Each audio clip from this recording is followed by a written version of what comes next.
Hi, everyone, and welcome to another episode of One Take because life has no rehearsal. So, today I am very sad to introduce Karla. Karla Mihm was one of the star headhunters, executive recruiters in Miami, and then she decided to bring her talents to Austin, Texas. So, we lost a talent here in Miami, and Austin should be so lucky. So Carla, I met ages ago when she was an executive recruiter. Since she has transitioned or pivoted to personal coaching, so she joined the enemy. What can I tell you? She went to the other side. So Carla, decisive moment.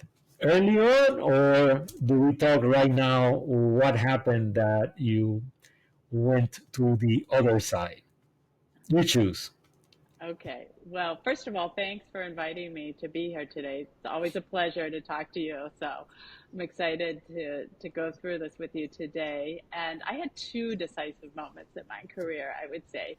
The first one was I was working in Miami-Dade County at the Economic Development Agency doing business recruitment. And I got a call from a recruiter to join them to help a startup executive search practice in Miami. I didn't know anything about executive search, but I knew the business community in Miami, and I thought it was really intriguing, and I thought it would combine a lot of my interests. So I went ahead and did that. And then I was a recruiter for 25 years with some of the big firms, the global big firms. So that was the first one. And the second one was during COVID when I had a lot of time on my hands because there wasn't that much executive search work.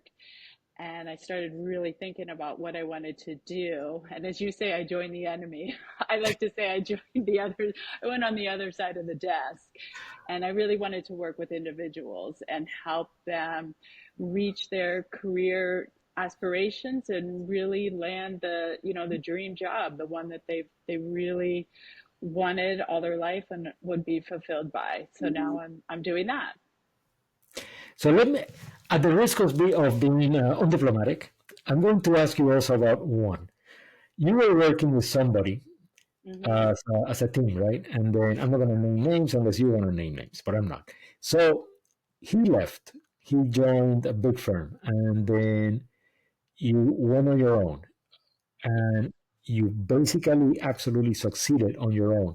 Was that also like a big moment? Do you feel that was, only like a natural progression? How did you see it going on your own?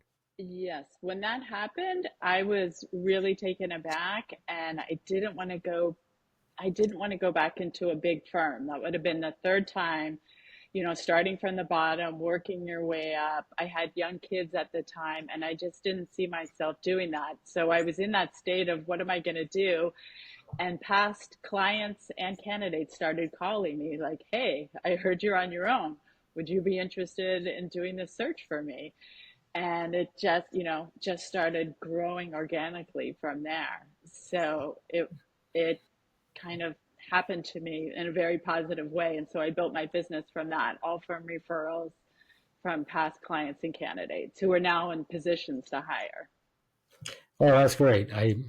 It's always curious because it always happens at some point. I would say that is one of the major catalysts for, I don't Hmm. know, for startups. I read somewhere, I have it on my website, that something like 60% of all startups are set by people who are over 55, Ah, all which right. is Yeah, probably, as a result of, like a big change, and then you're faced with exactly what you were faced, like, what do right, I do? So, right. The rug's kind of pulled out from under you. And, at that point, you can decide to sit there on the floor or do something about it. So yep, that's yeah, what I did. I've been through that. What can I tell you, right? Corporate at some point abandons you, and then, here Yeah. you are. And then, of course, the other aspect, and we have interviewed another executive recruiter also, uh, Hmm. friend of mine from Ages, and Ages used to work at FCB, Tony Stano. He's absolutely Hmm. great. He is very clear-headed also as to, what executive recruiters do. And he was very clear with me at some point saying, I don't work for you. I work for the guy who hires me. Correct. Period. That's it. Absolutely. Yeah. Hmm. So, Right. no favors. So, but everything has changed a lot. I was talking to Tony about change, and, it's an incredible. Well, his industry changed a lot. He specializes in advertising. In your case, you are absolutely broader in Hmm. scope, so you have a more rounded experience. But it's an industry that has changed a huge amount. When I was at CIC, when my co-working space was at Hmm. CIC, I met one of the guys who launched a fully AI-driven HR software. I can't remember what it was called. Something like Humanity, something like that. But Hmm. he was like absolutely AI driven, and he got a lot of clients. I met another guy who also launched another company for recruitment, and again, HR, algorithmic, very technology driven. Hmm. You and I were talking about, especially, and we'll go into this, so some of the platforms that exist. So it's an industry has been rocked by change all over the Right. place. Right. Buffeted would be a Yeah. good word to use. You get change from all over the place, Right. from technology, from people, from this, from that, from mentality. There's a Yeah. huge, like when I was young, there were no startups at Oh, all. right. The concept didn't even exist. You started a company, yes, fantastic. Some people did, but it was never a startup. And Right. most of the time, you really didn't want to work on your own that much. You Right. wanted to be in a company, on the one hand, have a steady salary, on the other hand, more interesting, in my case, much more interesting people to work with. So, Hmm. the major change in your industry, and what did you do about it? Yeah. I mean, there's been a lot of changes, but I would say as a broad stroke, a broad brush would be technology. Technology has driven a lot of the changes in the industry. I mean, when I first started, I was calling people on the telephone, trying to get beyond the executive assistant to get to, the executive I wanted to speak with, and they were Yep. literally faxing their resumes to me. So the fact that you can reach someone by email or a direct message and have that resume in your hand in like 2 minutes is amazing.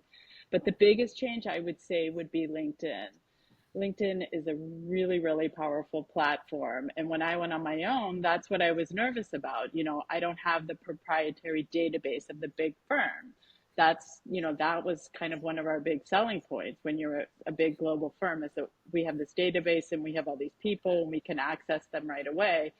And LinkedIn gave power, to the individual recruiter because a good researcher can pull up candidates that exactly meet the specs and then contact them directly. So that to me really changed the game, being an independent. And I could recruit all over the globe with LinkedIn.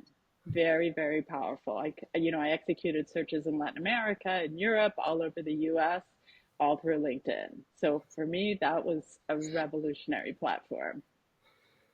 So And there's a couple of interesting ones because yeah. LinkedIn is one of the most varied things. You get everything from absolute crazy people, like really crazy people who call you a communist because you like an electric vehicle, for real, to, I guess, normal people. But give us a couple of ways in which LinkedIn has, created unique kind of searches Yeah. for you. Well, I mean, I would say when you post a job, you get a ton of everything. People that are completely off spec, crazy people, people that aren't even remotely qualified. So, yes, I post jobs, but I don't really put a whole bunch of stock in that. I mean, the way you find candidates is by doing the research and finding the people online for really targeted keyword searches and skill searches and or going in like really deep inside a company that you want to pull someone out of and find that person in that function, and then going directly to them. And I very customized and very personally, and not like a blanket email or anything like that, but very customized and very direct. So, a couple of funny anecdotes. Any interesting jobs you have filled or candidates that were like completely, you know, I did one really difficult search that was actually based in Kingston, Jamaica. And that was hard because of the location. It was a very technical job. It was in like very high level aviation mechanics. So to be able to pull people that were interested in Kingston or interested in Jamaica and would relocate there was super hard. But through LinkedIn, I was able to, network through two people that had an interest in Jamaica or originally from Jamaica, had some reason to want to be back there. And I was able to close that search pretty quickly with someone that was exactly our vintage and wanted, had all the experience and wanted to go back to Jamaica for his final 15 or 20 years. Wow. Yeah. Yeah, it's a difficult city. What can I tall you? I opened up the DHL office in Jamaica Oh, when you I was do? doing advertising. Yeah. Yeah. And I met many Jamaicans who lived in Trinidad, for example, or here, Hmm. who said, I don't want to go back. So, Right. I yeah, think it's I a found difficult my search. guy in Newark. Yeah, he was in Newark, New Jersey. So, but wanted to go back. So, Yes. No, I've also gotten it like, as you know, advertising agencies, we never have money. So we always ask friends and all of that. So I did post one job one day looking for a media supervisor yeah. for a regional. And I got an email from a guy saying, literally, my I can't remember, like 8, 10 years as a textile engineer absolutely qualified me to be a media supervisor. I didn't write back, but like I can just imagine the other way. Oh, my Right. 8 years as a media supervisor absolutely qualified me to be a textile engineer. I don't even know what a textile engineer does. Like, what do they do? Right. Right. Yeah. And that's where you need, you need some human interaction there to be able to sift that, the junk out because there's a lot of junk. So that's the other part. Algorithmic, software. I mean, I'm a fan, to be honest, of two things. I'm a fan of AI Hmm. and I am a fan of cultural fit. I actually think that cultural fit for 90% of people will be a better predictor of success in a company than IQ. And I have been accused many times of having a very high IQ and very low EQ. Mm. So I tend to agree. I Hmm. really think so. In spite of that, I've been successful at both McCann, which has a cutthroat kind Right. of cultural fit because it's very cutthroat, and food and building, which is the opposite. It's nice, Hmm. friendly, cooperative, and I've been successful in both. I've been number two in both. How has that affected the way you even look at it today, or your job, or even your income? Actually, all of this software that is out in the market that's AI driven and is very I don't know, quantitative. Yeah, I mean, it certainly is a huge help in terms of the initial sifting through resumes and pulling people that are, matching the requirements that you're looking for. So kind of that initial stage, super, super helpful. But then, it still takes a human being to actually interview the people and figure out not only the technical qualifications that the person really can do what they say they can do and figure that out, but then also assess the cultural fit. And part of that comes from being close to the client and really working with the client and understanding, what the values of that particular company are, what's going to be successful in the role, the type of personality that's going to work. And AI can help you, but it's still not a replacement for person that's going to fit. I mean, I remember our interview. I still remember it because it was it's one of the great interviews I've ever had, and something that's intangible, Marcella, that you have is a ton of energy. And I knew that yes, you had the qualifications, plus you had this energy and this drive to get things done. And I don't think that can come across, in kind of an AI um, completely data analytics environment. That is something that comes through personal interaction.